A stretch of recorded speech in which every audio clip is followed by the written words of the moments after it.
Hey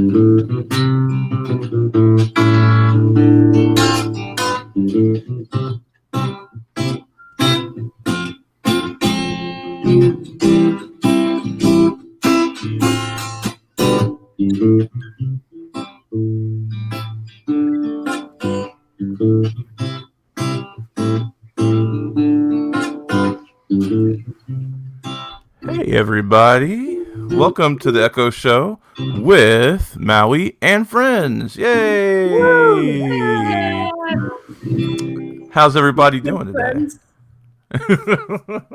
How's everyone doing? Doing good, doing good. It's fantastic. Happy April Fool's Day. Yeah. The joke is on us. April is canceled, so. Yeah. Yay. I heard that it's actually March 32nd. It is March 32nd today, indeed. Pretty sure that's what time is doing right now for us. Yeah. So I'm sure our viewers will notice that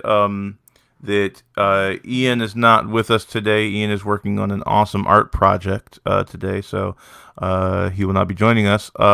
But our second guest is going to join in on us on the opening segment. The wonderful Victoria Storm. Victoria, thanks for joining. Absolutely, my pleasure. Yeah. Happy to be here. I like that, Lotus. There should be like the sound of thunder whenever someone says your name, Yeah. and everyone invokes the name of Victoria Storm.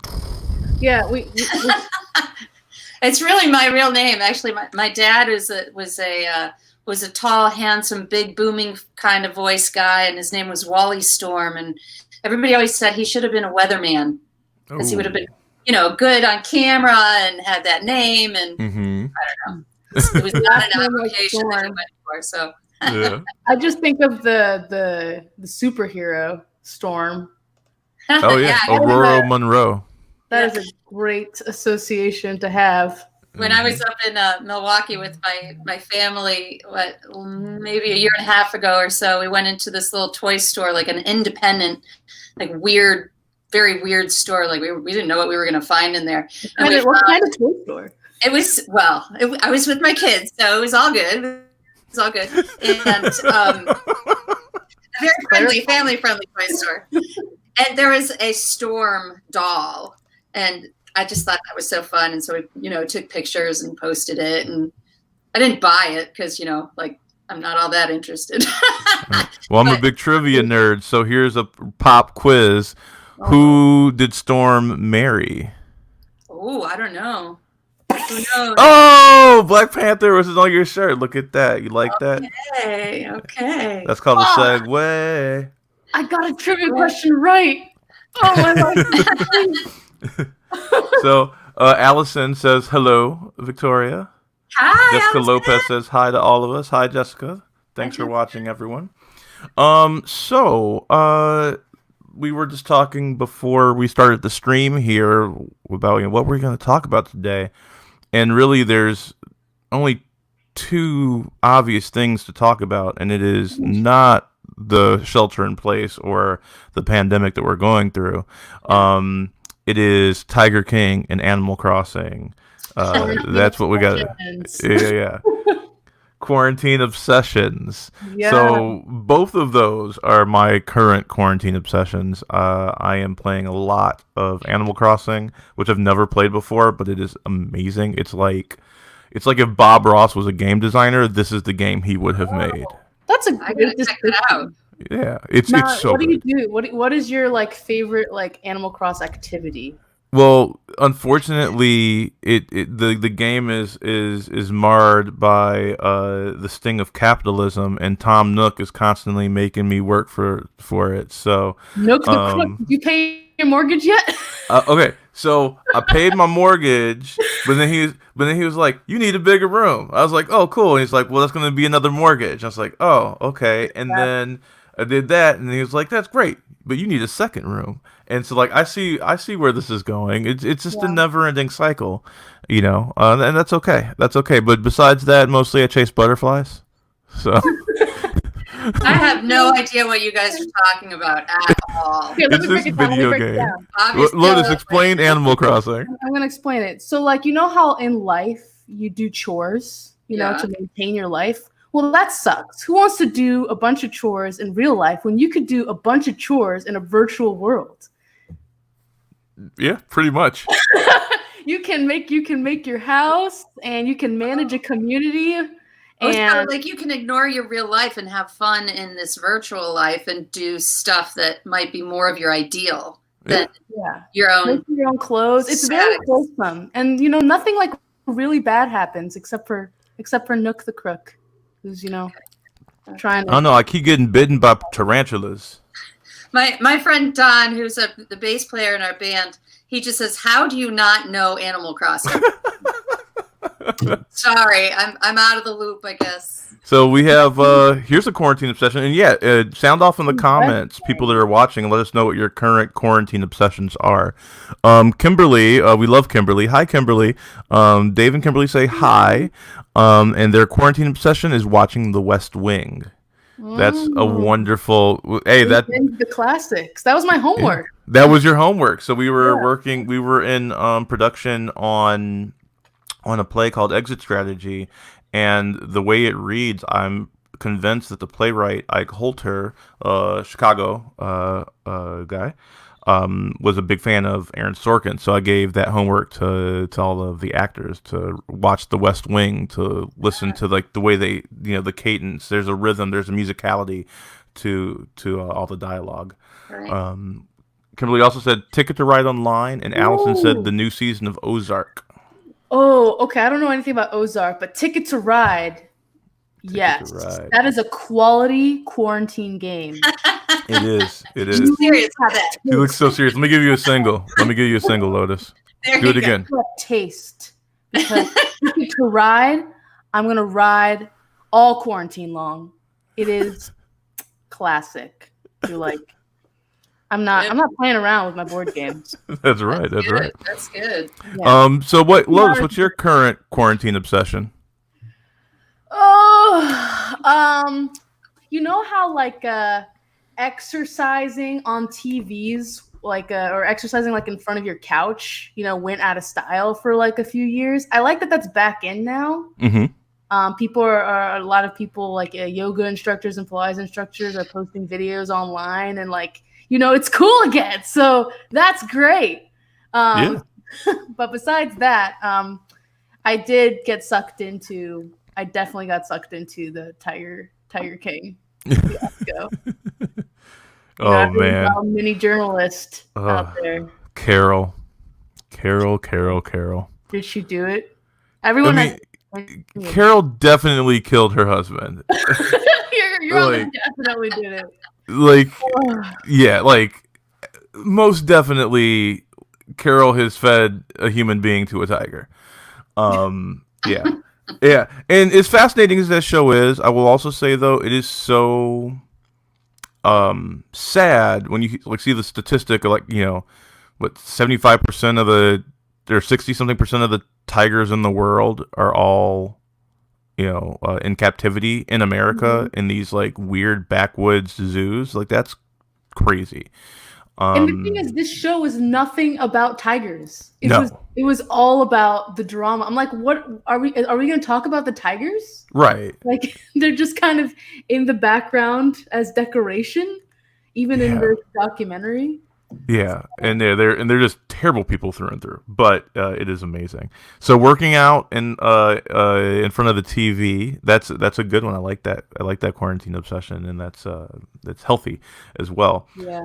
Lotus, share your player ID with Kimberly so y'all can play Ticket to Ride Online together. Okay. Jessica Lopez says out of it. I feel so out of it, you guys. It's like you live in a whole alternate universe that I know nothing about. I'm a pop culture super nerd. Okay. Yeah, so I consume a lot of media. Victoria, what's your current quarantine obsession? How are you passing the time? Rearranging furniture. Oh, in like the real Animal Crossing. You can do that in Animal Crossing. Yeah, you can do that in Animal Crossing. I just moved my rattan bed today to a different corner of the room. Yeah, absolutely. Yeah. And no muscles required. Yeah. Well, I just keep thinking, that would be better served over there. And then I move that over there to another spot. And then I just I think I don't actually change rooms. I just kind of rotate them in a circular way. I my husband went out for a walk, and an hour and a half later, the whole downstairs area was rearranged. So he's like, I have to remember to not leave the house for too long, or I come back and it's all messed up. Yeah. So now, what's your husband's name? Jason. Did Jason take your last name? No, he didn't. I got my own, actually. So he messed up. He should have. Storm is Jason Storm sounds like a superhero. I offered it, but he's a little old fashioned. He was pretty used to his own name, I guess. I guess I was too, though. So, yeah. Like I would totally take the last name Storm. This is a cool. Well, I did keep my initials. My monogram did not change, so that's an easy one. Though we did give my last name to my daughter. That's her middle name. Oh, I love it. She's got Storm in her name too. So that's awesome. Yeah. Doing what's right. So Charles Torpy, who's in the studio audience tonight, says that he and his wife Magane are binging Star Trek DS9, Voyager, and Enterprise. Voyager is my favorite of the three that are listed there. But all fantastic series. Captain Janeway was, of course, the best part of that. I love Janeway. Janeway. Chakotay is amazing. 7 of 9, who is in Star Trek Picard and is awesome. I've not watched the last episode yet. Yeah. She's from Winnetka. I think Winnetka, the actress. Yeah. I did not know that. Yep. That's Winnetka or Kenilworth or somewhere up there. Yep. Yep. Have you watched Star Trek Discovery? I have not watched Discovery yet because I got someone to give me their login for CBS All Access and started watching Picard. But now that I'm just about done with Picard, I'm probably going to start Discovery because it just looks amazing. And there's a lot of actresses in that I'm a big fan of. So, yeah. Oh, great. Yeah, you should watch it. Totally. Jessica Lopez says that she, too, is rearranging furniture. She just redid her boy's sensory room. Awesome. Yeah. Allison also does not play Animal Crossing. Good company. Maybe we can discover it together, Allison. Absolutely. Jessica also says 7 of 9. 7 of 9. 7 of 9 is great. Now, pop quiz, everyone. What's her name that she took after she was freed from the collective and she wanted a name of her own? What was the name that she took? Wait, who? 7 of 9. What is 7 of 9's name? Judy. Judy of 9. 9? Wait, no, it's not Judy. It's not Judy. Oh. We'll see if anybody gets it. I'll look in the comments and see if anybody gets it. Reesheda is logging on, so she should be with us in just a minute here. Kimberly just said 7. No, Kimberly, she has an actual name. It's not just 7. It's 8. It's not 8. She did not level up. Then it must be 9. No, it is not leveling up. I'll give everybody one more chance. I'll give them 5 more seconds. I'll give them a 5-second countdown. 5, 4, 9 3, of 10.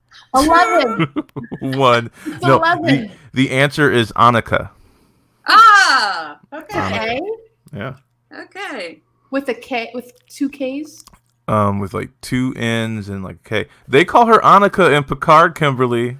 I've watched Picard too, She still does go by 7, but her name is Annika. Oh, proper spelling. 2 N's and 1 K. There we go. Thank you, Kimberly, for solving that mystery. All right. So Reesheda's sitting in the green room right now, so we're going to bring her in just a minute. But before we do, Victoria, you want to play us out with a little tune before we bring in Reesheda? Sure. All right. I think it's appropriate to what we're all doing with right now. Right, we're going to give you a single here. There we go. No one to talk with, all by myself. No one to walk with, but I'm happy on the shelf. Ain't misbehaving, I'm saving my love for you. I know for certain, the one I love, I'm through with flirting, it's you I'm thinking of. Ain't misbehaving, I'm saving my love for you. And I'll conclude it there. and get Reesheda in here, okay? Woo, all right. Victoria, we will see you soon. All right, see you in a little bit. Peace. Madam All right, that was awesome. That was such a pretty song. So let's not delay because you don't keep the queen waiting. So we're gonna bring the queen in right now. No. We got Reesheda. Reesheda, give me a sound off. Make sure we can hear you. Hey, everybody. Hey, there we are. How you doing? Great. Hey, Reesheda, great to meet you. Gosh, it's so good to see your faces. It's good to see faces on days like today. Amen. Amen.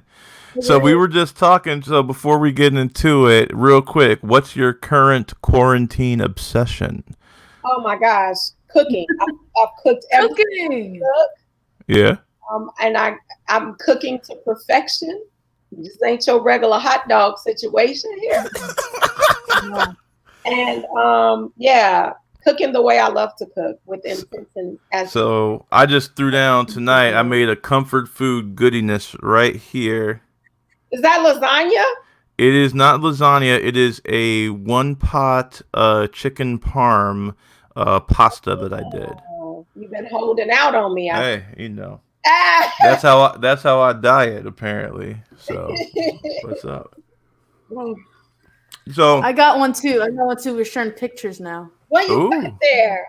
What is Thai that? red curry rice. Ooh. I mean, I feel like we need an episode. Come on, Maui, with just recipes. Look at that mug. Look at that mug. Woo! Got the merch. So, in case y'all did not know, Reesheda is the owner and operator and facilitator of the wonderful Live Cafe and Creative Space. Do people not know? I mean, if you don't know, then now you know. If you don't know, now you know.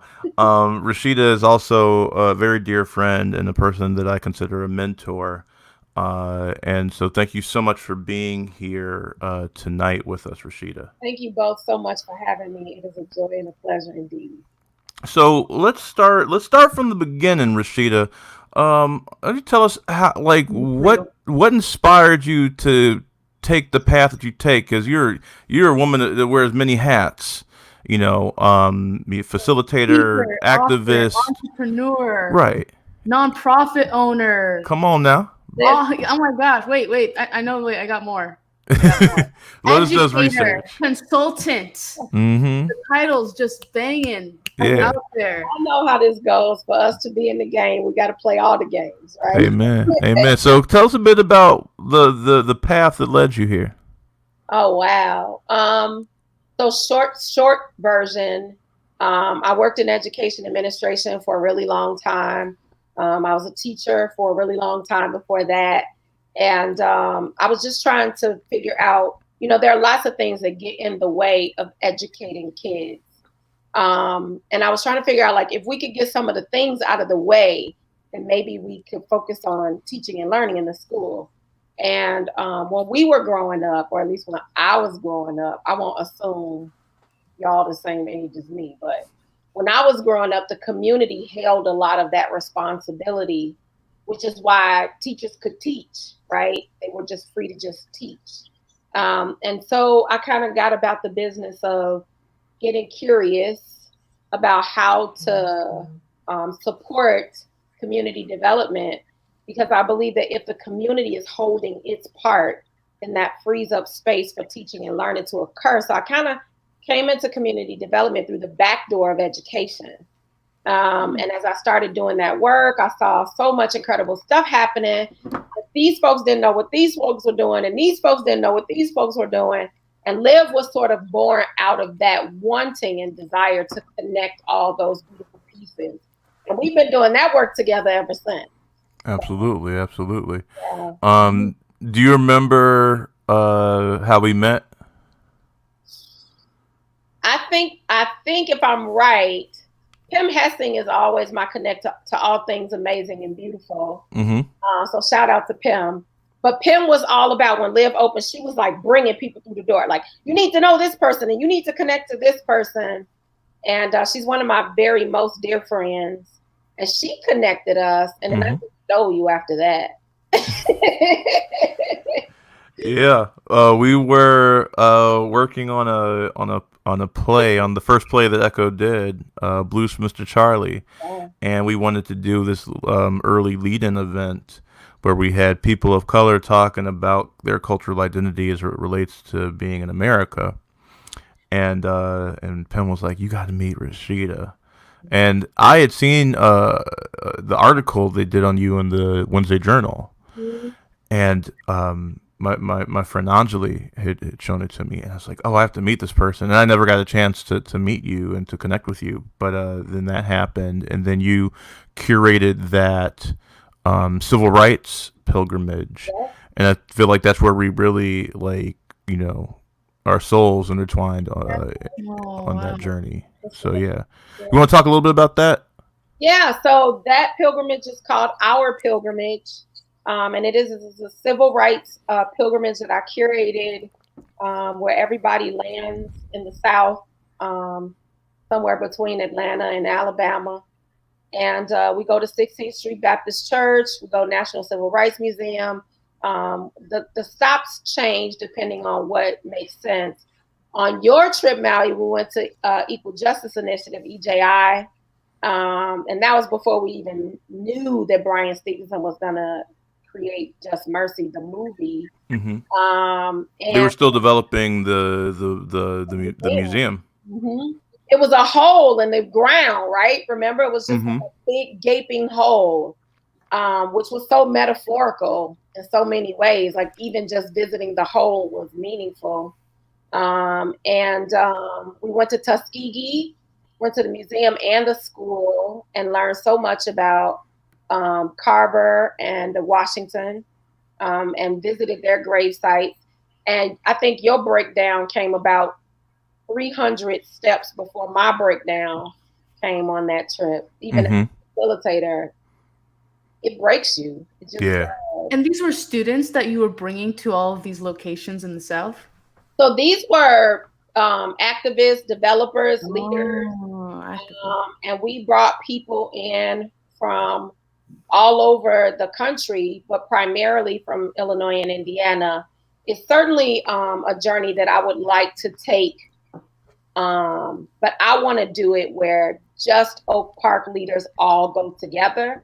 Because Maui, if you think about the transformation that happened with us, and there are people on that trip that you still talk to and connect with today, like Mm-hmm. you don't become undone after that. So I'm often curious about what it would be like for one community's leaders to take that trip together at one time.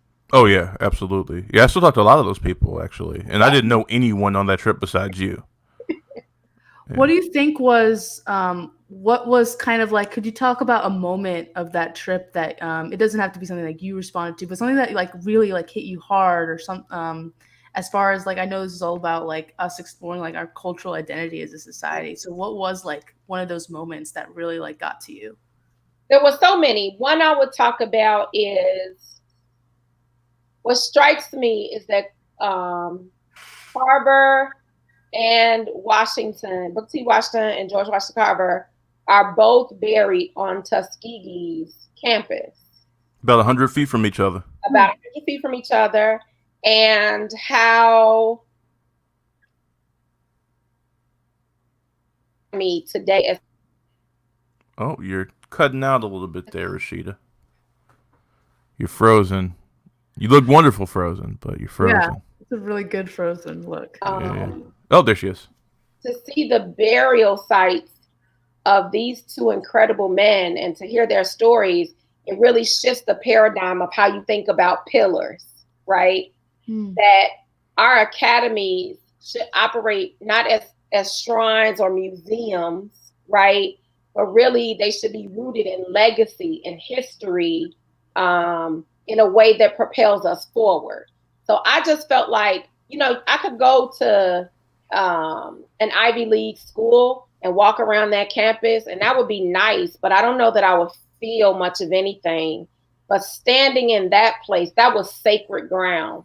And how do we take the learning we're doing today and tie it to those pillars that came before us and recognize the sacred ground between those two places? And I just don't think school does that in the same way anymore. We're about a different kind of business than we used to be about when we took our pillars in the community and rooted them in the ground we walked on, you know. So that was just huge. I mean, I was supposed to be facilitating the trip, Lotus, and I was like, I don't know what they're gonna do. I need a beat, you know. Need a moment, yeah. I feel like the facilitators were just just as learning just as much as the people that were there to be students. And that really speaks to the posture I want all educators to be taking all the time. How can we get ourselves rooted in that humility where our students or mentees don't see it as troublesome when we're broken, when we're hurting. And in a time like this, that's really relevant. I've spoken to 3 of my mentees in the last 24 hours, and I don't have any crystal stairs to offer them. But I think that is why we work together, is I'm not attempting to either. So absolutely. So we have a few. I just want to show you a few comments. So Suzanne and Deborah both say hi to you, Reesheda. Jessica just commented beautiful a few minutes ago. Jessica. And Sharonda, friend of the pod. I love you, girl. Says, "Oh my God, my dream is to go to Fisk for the same reason with WEB." Yeah. Boy. Yeah. So that's tight. Thank you for the comments. Be sure to comment in the stream here, and I'll try and get to your comments and post them up. And if you have questions as well, Sharonda said, "Hey fam, hey fam." Oh, I miss you, sis. So let's shift a little bit. You're talking about sacred space. Let's talk about a sacred space that you've created. You like that segue? Yeah. In Oak Park with Live Cafe. Why don't you tell us a little bit about the intention behind Living Intention at Live Cafe? That's good. Thank you. You know, Maui, you were born for this. We're going to talk about this later. So Live is a hub for the community, and it's a creative space where from day one we have invited people to come in, but recognize that we want you there not because the space is safe, but because the space is courageous. We're not really attempting to create safe space as much as we're trying to create space for courage and boldness to break forth, but that we create that space with all the love and grace that we can muster, so that we can work through hard things, but do it in a way where we're being loving and gracious while being honest and authentic and genuine. And so people walk into Live kind of expecting to be challenged and to be strengthened and grown and transformed. I've worked with denominations all over the world, literally. And I think churches play a significant role in the fabric of the culture of our world. And I also think there are some folks who will experience growth and transformation and stretching who are never going back into those places. And I think that if we are humble enough in our faith to put down the things that prohibit growth and transformation and transcendence, then a lot more people can have access to growth and transformation and transcendence as a result.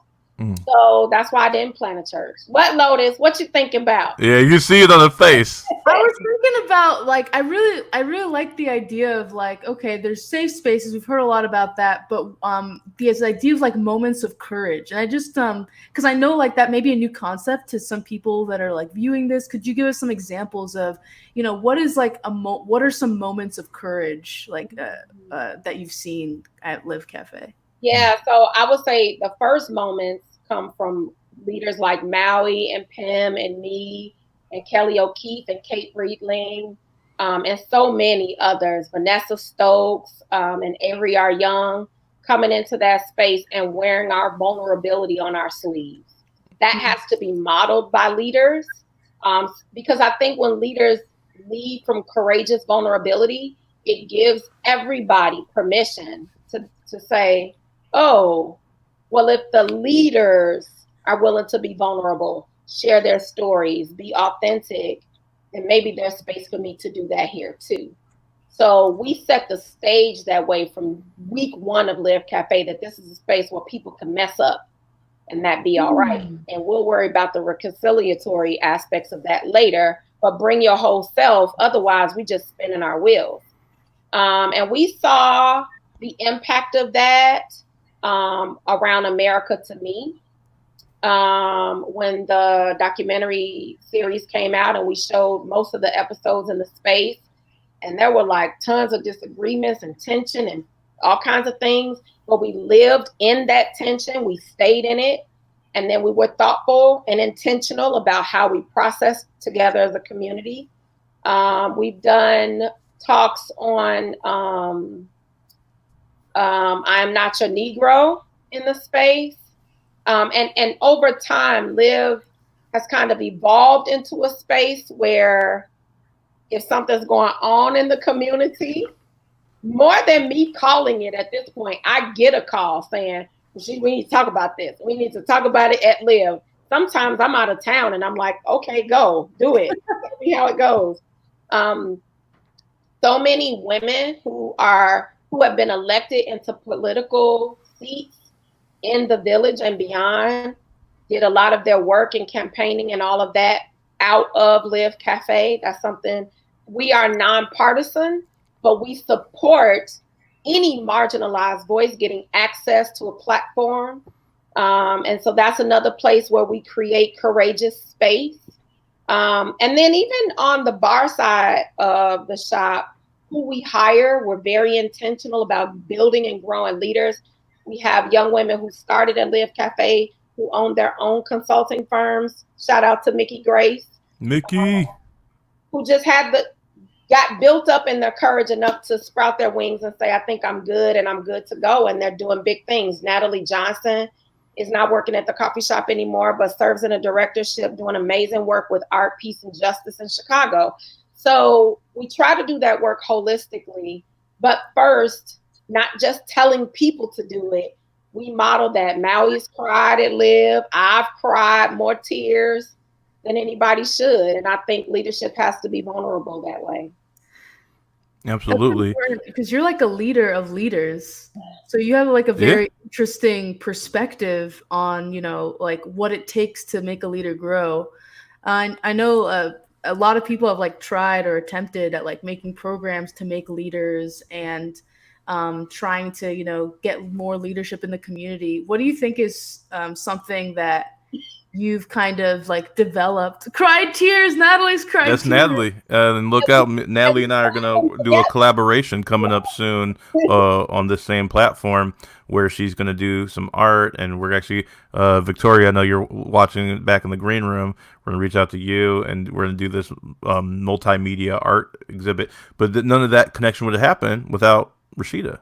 Right? Like, I would not know Natalie if not for Reesheda. I would not know Cece. I would not know Mickey. Like, all these amazing women that you have brought up and raised through Live. I feel like I grew up through Live, and Live's only been around for just as long as Echo, and I feel like I became a different person under your tutelage there. And so I hope that that like the impact that the work that you're doing has in the community.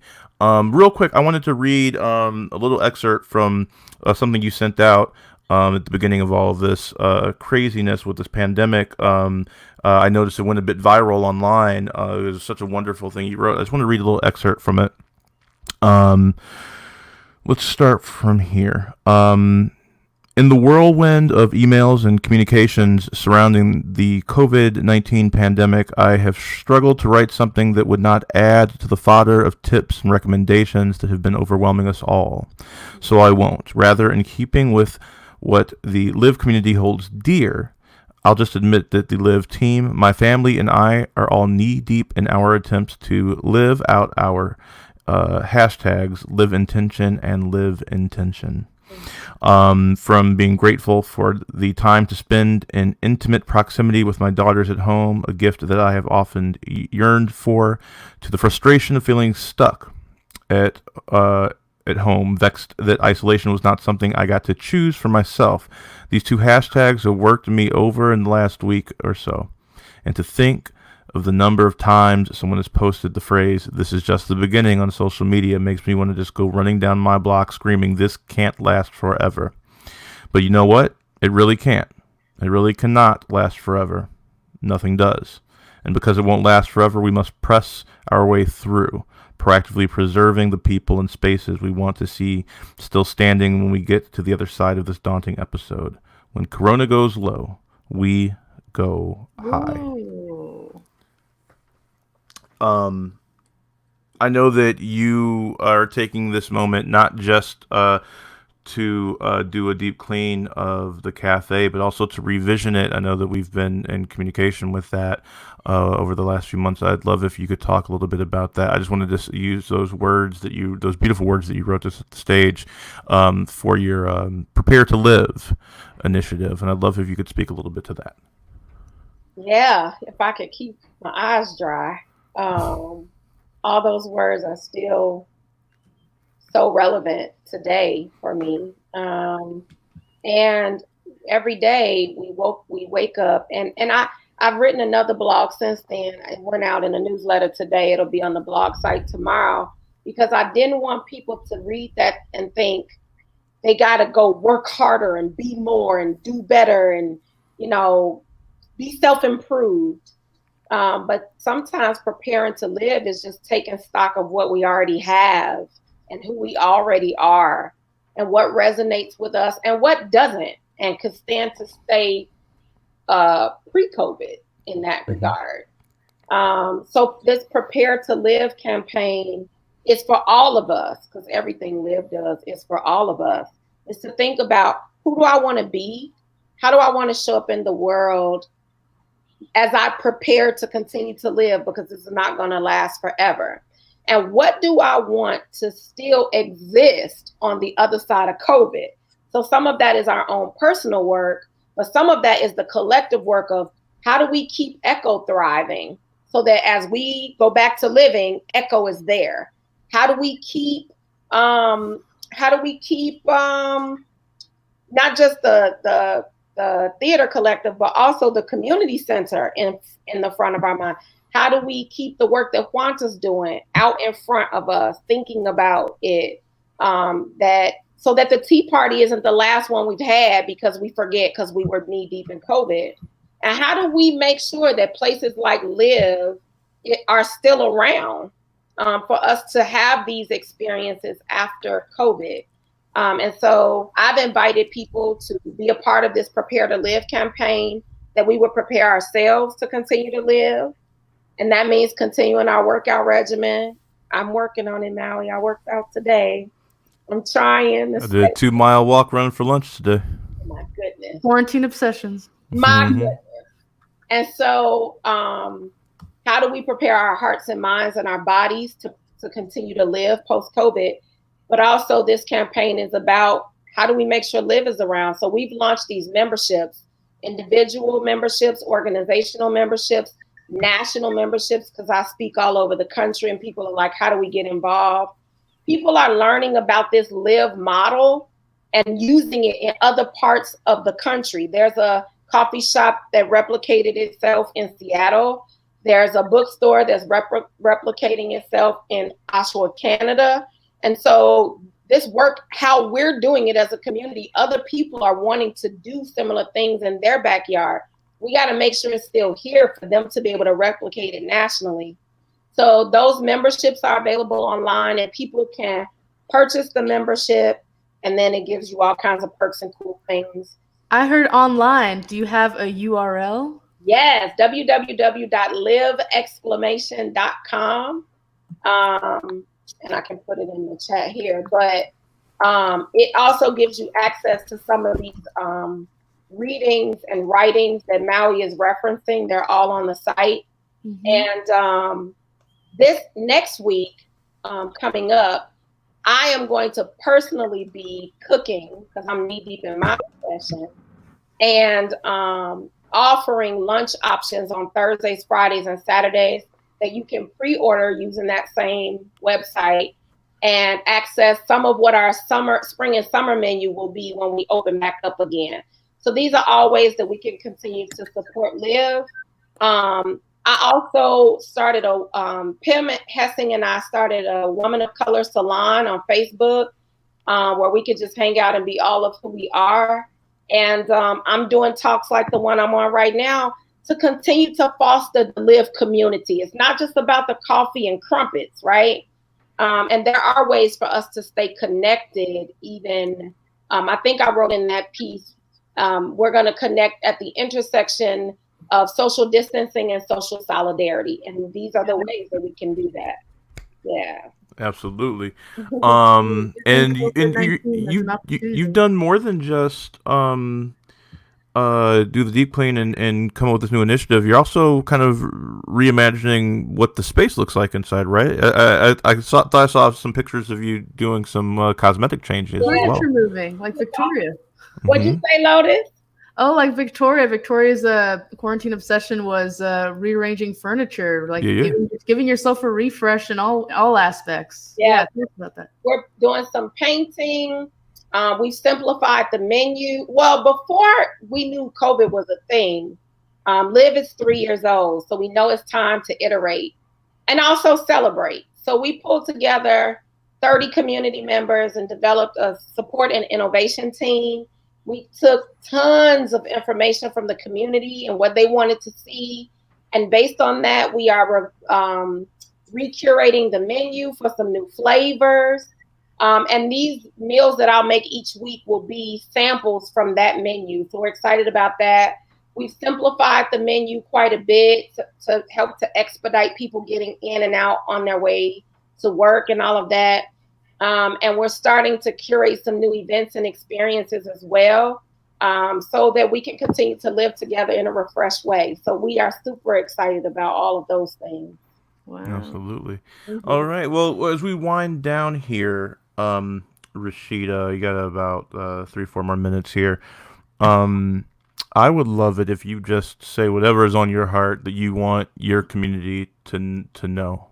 Yeah.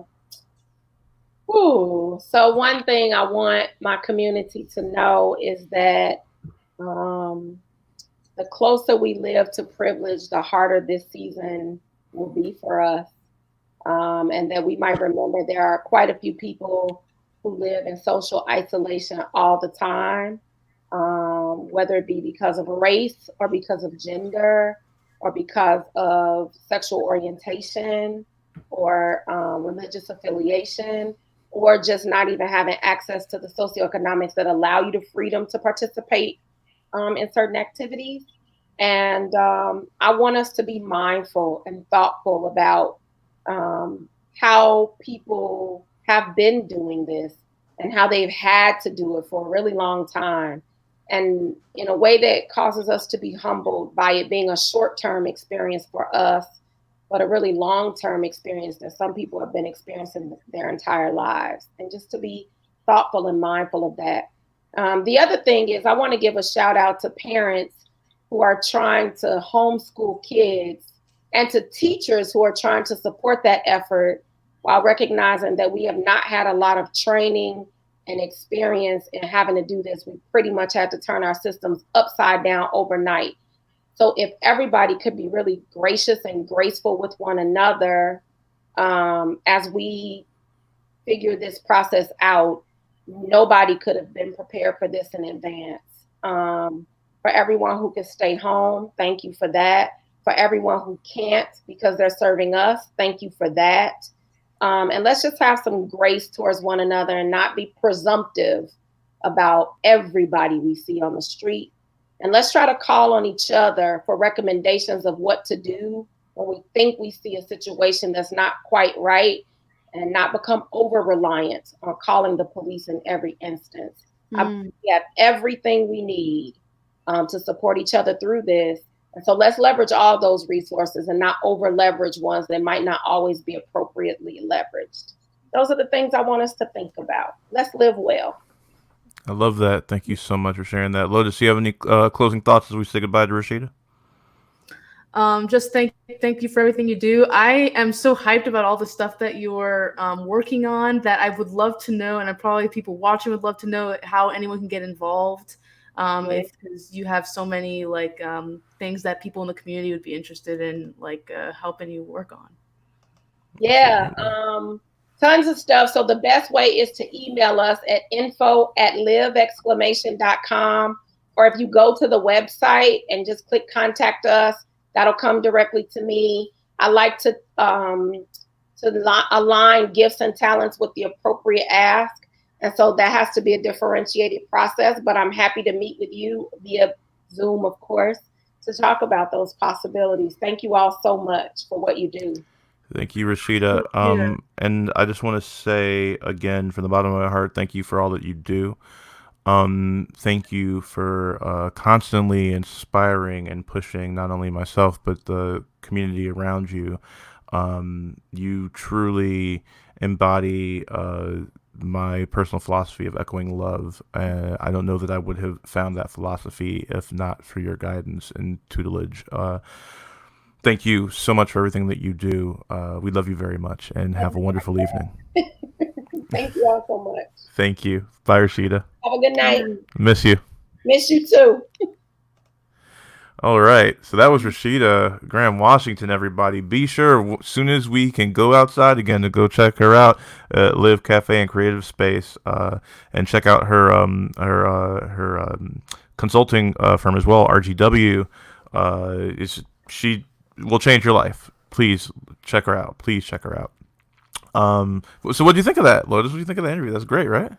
Yeah, that's great. You can tell that she's a strong public speaker. I feel like every word she said was like, yes, on point, correct. Wow. Yeah, it's just like like Toni Morrison and Maya Angelou just speak through it, right? It's amazing. It's so wonderful. That trip, she's channeling all those people on her voyage. So let's bring back our friend from the beginning of the program, the wonderful, talented Victoria Storm.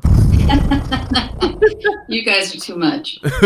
Welcome back, Victoria. Thank you. You've been listening in? I totally have, and I have just switched my song. Oh, wow. Yeah, see, Reesheda will do that. Reesheda's sharing. I don't mean to be speaking in that. Yeah, Reesheda will do that. Yeah, the tune that I was going to share with you is a song called This Old House, which is more related to us being sort of insulated and inside and alone. And that is not what she was talking about. She was talking about being together. Somebody mentioned today, a colleague of mine said, she's not calling what we're doing right now social distancing. She's calling it physical distancing, because we're not socially isolating. We are still connected and still reaching out and still doing what we need to do to be together.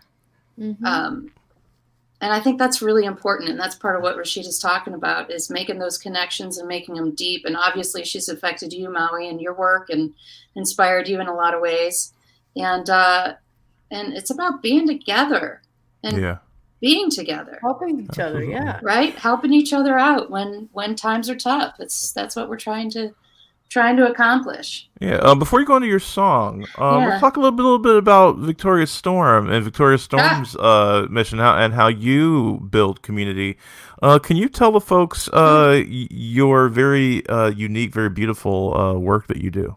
Well, that's nice of you to say right off the bat. Thanks, Maui. I'm a board certified music therapist, and so I spend the majority of my day in the space of making connections for people and helping people feel connected and using music as an expressive tool to make that happen. A lot of different music therapists are working in different populations, meaning different kinds of people, from young children in special education classrooms to mental health facilities to physical rehab to chemical dependency rehab to geriatric, or I guess geriatric is no longer a term that we use anymore. Working with the older populations and helping them stay connected and relevant as they age and become our wise ones. So music is a way to keep people engaged, involved, feeling like they matter. Certainly they do. Keeping the stories flowing, keeping the music going for people who are musical. Right now I'm working in both behavioral health and hospice. Mm-hmm. And although those are very different kinds of populations and different kind of work, the idea is very much about using music as an expressive tool, and the language and the feeling behind the words. So using the music as a way to express yourself, even if maybe you don't have words anymore because you have advanced dementia, or maybe because the words are so hard to find because your depression is so deep that you can hardly get out of bed. So using music as a way to bring people together, to bring them into community with each other, and have an opportunity to make change happen. Absolutely. I want to really illustrate one point from what you were talking about. Back in college, I actually was doing nursing, and there was an arts and medicine program in my school I was involved with. A few classes for the arts and medicine program back in University of Florida. And I just want to let everybody know that the artists and residents who work at these hospitals, who work at these facilities, absolutely transform the entire culture of what it means to be sick as a person, what it means to walk around a hospital. Artists putting up mosaic tiles of beautiful art instead of white walls, people dancing in rooms rather than just lying sick, and it just especially for kids, it could completely transform their experience of healing. And I just want to really encourage people to look more into this as a profession, getting involved in their hospitals. If you work in hospitals, it really is amazing. Yeah, the arts and healthcare field is really powerful, and it brings the art to the bedside, which is really very important. The next level of that expertise then is what we call the arts therapies. And so the arts and healthcare do change that environment, do change the opportunities for self-expression in that place. Therapy is the next level. Yeah, it's just like the next thing. There's all these different ways to be an artist in the healthcare setting, and one of the things that I find that music therapy is different than, say, arts and healthcare is that we're trained at working with a whole host of kinds of people, whereas it's the niche is the music is the therapeutic tool, but the niche is not the people who we work with. So I've been working for a long time now, and I've worked in classrooms, I've worked in hospitals, I've worked in community centers with all different kinds of people, and I'm able to apply my tool of music to all those different kinds of people. So it's a broad expertise while also being very focused in the training. Cool. Yeah. One more question before you do your song. Yeah. How would you recommend for people at home right now that are feeling isolated to use music as therapy? For myself, I know if I need to cry, I'll listen to Miles Davis, Blue and Green, or Joni Mitchell on Both Sides. That draws it out of me. So for people that are feeling that feeling of isolation, how would you recommend to use music to counteract that? Well, I think that that's a really good point. I'm glad you asked that, Maui. And I'd love to be able to say, hey, you should listen to this album. Mm-hmm. But it doesn't work that way. Okay? What you love and what you love, Lotus, is different than what I love. And it's different than my friend loves. And it's different than the person across the street loves. You have to find that music that is important to you, that speaks to your soul. And then use that to help shift your mood and shift your state of being. This seems pretty intuitive, but it's actually, there's a lot of science behind this. So, it's I can't just give you a recording of Mozart or something and assume that you're going to feel better, right? Mm-hmm. It's very much a customized experience. The one thing that I can say, though, is that during this time of physical distancing and of this time when we are kind of we're anticipating things getting worse before they get better. I think it's really important to fill yourself full of good, positive sensory experiences. Mm-hmm. You fill the well with all the good stuff, because when, it's around the corner, it's going to hit the fan and we're all really freaking out, then we need to be able to pull from those resources that we have filled. So do those things like eat the good food, Mm-hmm. no hot dogs for the next couple of weeks, Mm-hmm. make the good food. Watch the beautiful movies, your favorite movies. Watch the funny stuff, the stuff that has made you crack up your whole life. Go revisit that. Fill yourself with all of these positive sensory experiences. So when the days get tougher, if they do, then we have some of that resilience built up and we can tap back into that well and feel that good stuff. Because sensory memory is what you want to build, so that you can then just close your eyes and remember what that feeling was, and allow the body to readjust again and reduce the effects of trauma. And that's really what we're talking about. Like mental training almost, Yeah. like using that experience so you can recall it and use it when you're most troubled. Yep. Yeah. Use the relaxation response. Practice relaxing, practice meditating, practice feeling good, so that you can remember what that feels like when you need to. Mm-hmm. I love that. Yeah. To this day, when I hear the song "Change the World" by Eric Clapton and Babyface, it was on the Phenomenon soundtrack. I had my very first kiss to that, and I think it was in 8th grade at the time. And to this day, when I hear it, like, it just brings a sense of joy and like childlike wonder to me, because like that was like this exploration of intimacy that was born during that song playing. So yeah, all right. So I'm gonna give you a solo, and you're gonna play us a song, and then we're gonna sign off here. So I'm gonna give you your solo now. Here you go. Thank you. Well, this is a tune that I wrote with my friend Heather Treadway. She came over with these lyrics and she said, "This just feels like a song. What are we going to do with this?" And so it's inspired tonight by the conversation that we've had with Reesheda, the two of you, and our need to be together, and our need to come together at hard times, and that no one is excluded from this.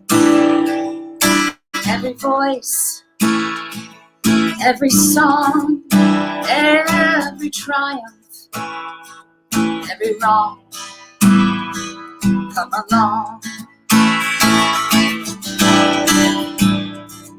Come along.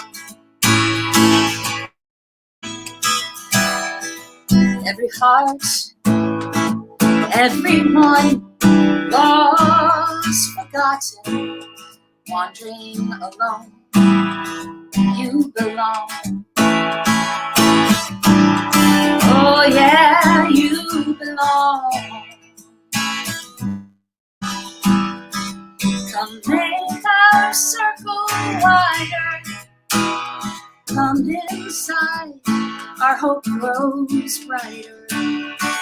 Come make this table full. Just find a chair, no push, no pull. We've been waiting here so long. Open doors, we want to hear your song. Just know you belong.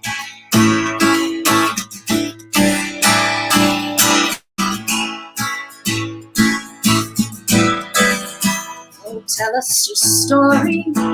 Yeah, you can. When you're broken, not feeling strong, you belong. Yes, you belong. Yeah, when you're up and celebrating, when you're scared, when you're frustrated, come along, come along, come along, come along. Yeah, come along, come along, come along. Come make our circle wider. Come inside, our hope grows brighter. Come make our table full. Just find a chair, no push, no pull.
Unmute. There we go. We all have sound again.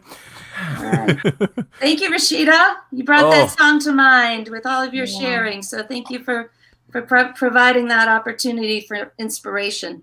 Yeah, I asked Reesheda to stick around for the sign off, and also I just realized both of our guests are also TEDx speakers. Isn't that cool? Yeah. Reesheda was one of the speakers last year. Victoria was one of the speakers in the most recent one. So and me, right? You have one too, right? I did one too. Yeah. Huh? Oh my God, we have 4 TEDx speakers on the line. Yeah. So yeah. Thank. People, Maui. It's the community. It's not me. It's the community that has built I think a space that allows for these wonderful and unique souls to coexist. And once you give into that, once you hop into that stream, I don't think you can help but connect with beautiful beings such as these. So that would be my response to that. So as we end, I'm always talking on this show, but since we have a queen in our presence, I would love if Reesheda would give the sign off. And before she does, I will just say, as we always do, thank you so much for being here, everybody. Make sure you're kind to each other, and always echo love. And so, Reesheda, if you could please give us a sign off. Yeah, I would say this is our time. Prepare to live, and let's be intentional about being in the midst of what that means. Peace, love, and light to everyone. Peace, love, and light. Absolutely.